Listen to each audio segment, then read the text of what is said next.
তখন এই শয়তান মাথা উঁচু করে বলল, আল্লাহ আমি কেন চিন্তা করবো? আমাকে কি দিয়ে বানিয়েছো? আমাকে তো আগুন দিয়ে বানিয়েছো। আমার আগুন উপরের দিকে যায়, নিচের দিকে যায় না। যাকে মাটি দিয়ে বানিয়েছেন তাকে আমি কোনোদিন চিন্তা করতে পারবো না, সে আমাকে চিন্তা করবে। এই বলে আল্লাহর হুকুম অমান্য করার কারণে শয়তানকে আল্লাহ পাক রব্বুল আলামিন একেবারে তাড়িয়ে দিল। গজব দিয়া সারা জীবন পুরো লানত আসতেই থাকবে। আমরা শয়তানের নাম শুনলে কি বলি? লানাতুল্লাহি আলাইহি। আল্লাহ গজব তোমার উপর করবে।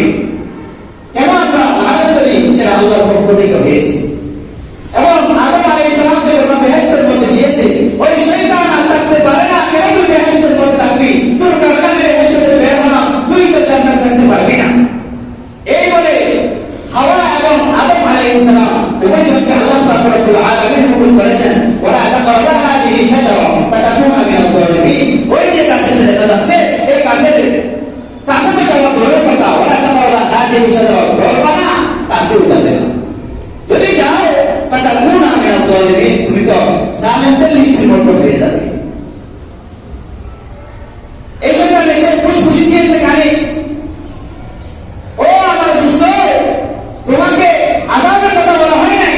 এই যে গাছটা আছে, এই গাছের ফল বেশি মিষ্টি হওয়ার কারণে তোমাদেরকে না খেতে বলা হয়েছে, তোমাদেরকে কাছে না যেতে বলা হয়েছে। এই কথা বলার পর তারা উভয়ে শয়তানের ধোঁকায় পড়ে পড়ে গেছে, গাছের নিচে গিয়ে পড়া নিয়ে নিল। সম্মানিত হাজিরিন, সময় যেহেতু সংক্ষিপ্ত, আমরা এতটুকু বুঝতে পারি আল্লাহ পাক রব্বুল আলামিন আমাদেরকে ইসলামে প্রবেশ করতে বলা হয়েছে। তবে ইসলামে প্রবেশ করতে গিয়ে আমাদের সর্ব অবস্থায় মাথায় রাখতে হবে, শয়তান যে একটা আছে, আমি ইসলামের মধ্যে প্রবেশ করতে গিয়ে যদি কোরআন তিলাওয়াত করতে যাই, আমাকে তো শয়তান কি করবে? একটু নাড়া দিবে। এবং যদি নামাজে যাই, আযান দিছে, নামাজে যাচ্ছি, সেখান থেকে অর্ধেক থেকে ফিরিয়ে আমাকে নিয়ে যাবে শয়তান। কেন?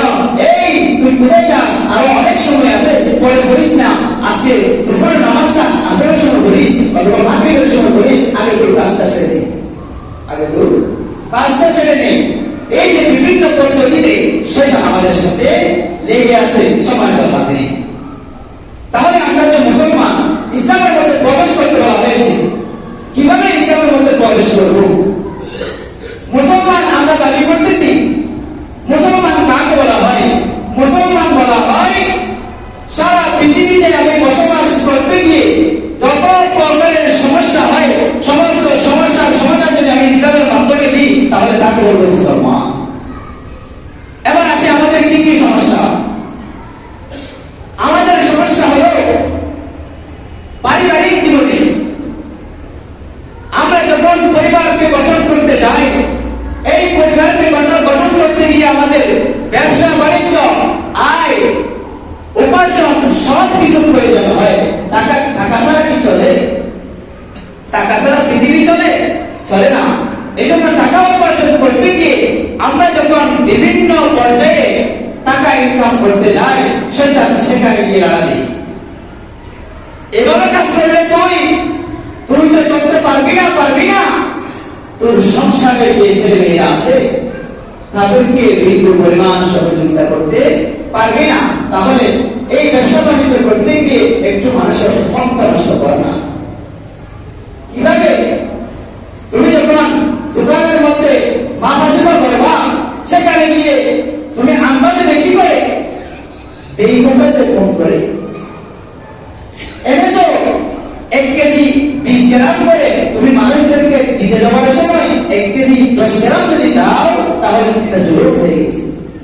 কি হয়ে গেছে? জুলুম হয়ে গেছে। সম্মানিত হাজিরিন, এই যে আমরা টাকা পয়সা উপার্জন করতে গিয়ে আমরা বিভিন্ন প্রকারের সমস্যায় পড়ি, তাহলে আমাদের ব্যবসা বাণিজ্যকে ইসলাম মতো করতে হবে। কি বলো? ইসলাম মতো। যদি আমরা মুসলমান দাবি করি নিজেকে, তাহলে আমাদের কি করতে হবে?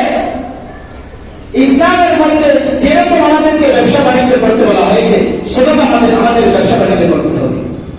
আমাদের পরিবারের যে সদস্যগুলো আছে, আমরা যেভাবে চলাফেরা করি, আমাদের পরিবারের অবস্থা কেমন আমরা জানি না।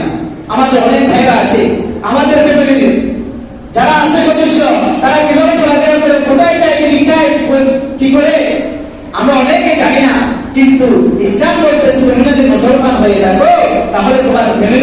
দাও, ইয়া আইয়ুহাল্লাযীনা আমানু কু আনফুসাকুম ওয়া আহলিকুম নারা। শুধু তুমি নিজেকে নামাজ পড়ে বিভিন্ন নেক কাজ করে তুমি জাহান্নাম থেকে নিজেকে বাঁচাবা, এটা নয়, ইমানদারের কাজ নয়, এটা মুসলমানের কাজ নয়। তাহলে তুমি যদি মুসলমান হয়ে থাকো, ইমানদার হয়ে থাকো, তাহলে তোমাদের সর্বদিকে কি করতে হবে? নজর রাখতে হবে। সম্মানিত হাজিরিন, এই যে আমরা বিচার আদালতে বসি, সমস্ত বিচার আদালতের মধ্যে যদি আমি ইসলামকে সামনে না রাখি, আমি কি মুসলমান? আপনাদের সামনে যে হাদিসটা পাঠ করেছি, আল মুসলিমু মান সালিমাল মুসলিমুনা মিন লিসানিহি ওয়া ইয়াদিহি, এই হাদিসের মধ্যে রাসূল পাক সাল্লাল্লাহু আলাইহি ওয়াসাল্লাম বলেছেন, মুসলমান ওই ব্যক্তি যার হাত এবং সমস্ত কর্ম থেকে যদি আরেকজন মুসলমান ভাই যদি শান্তিতে বসবাস করতে পারে, তাহলে সে হবে কি? মুসলমান।